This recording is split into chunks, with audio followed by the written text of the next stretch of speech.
you definitely need a lawyer to assist you in the defense of your case when you are charged with possession of marijuana, second degree, possession of drug paraphernalia, or any other drug offense that is pending in municipal court.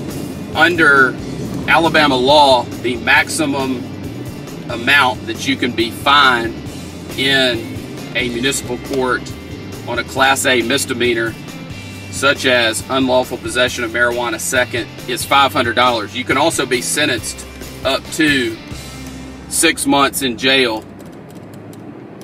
The issue with a conviction for possession of marijuana second degree is usually, for most people, related to the driver's license aspect. And your driver's license under the Code of Alabama will be suspended for 6 months if you are convicted of possession of marijuana second degree. The collateral consequences of a conviction for possession of marijuana second degree in a municipal court, those are very severe as well. If you have a drug charge conviction, which is a conviction such as possession of marijuana second degree, the federal government will deny for a period of time your ability to obtain federal student aid to assist in your attending college. Also, you could be passed over for promotions at your job if you have a conviction, or you could be denied employment or terminated with a conviction for possession of marijuana second degree.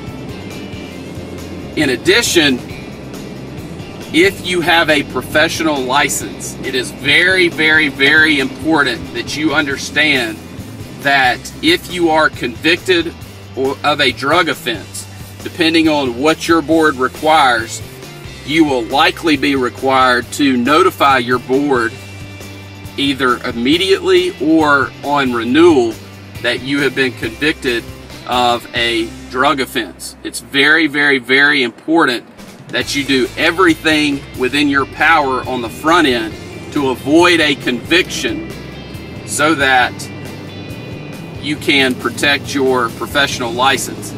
Even if you are charged, there may be a requirement that you report that to your board, but if the charge is dismissed,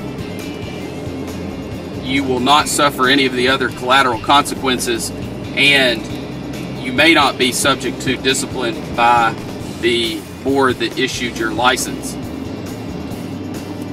There is no question that you need counsel when dealing with any drug charge, but especially possession of marijuana second.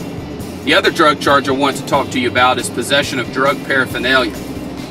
On any traffic stop or any encounter with the police, if they find something that could be construed to be used to make or cultivate or use any type of drug, they can charge you with possession of drug paraphernalia.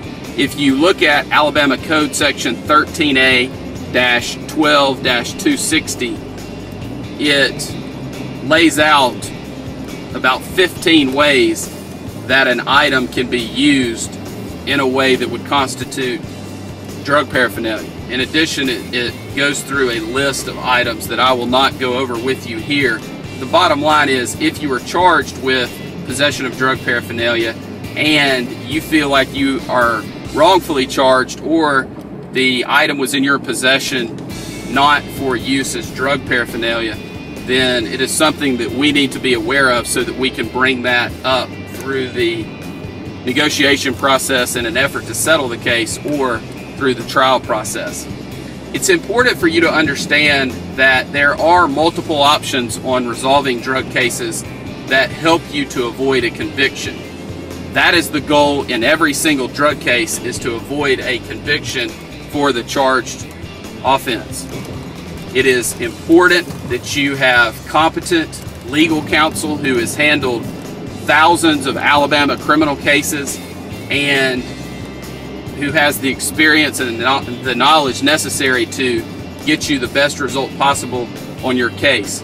We are members of the Alabama Criminal Defense Lawyers Association, the National Association of Criminal Defense Lawyers. I am also a member of the Texas Criminal Defense Lawyers Association. And those things are important because we are able to stay in touch with other lawyers around the country and also read and review publications about drug offenses and the defenses available. It's just very important that you have somebody who is knowledgeable and experienced in all aspects of the case, including the collateral consequences issue.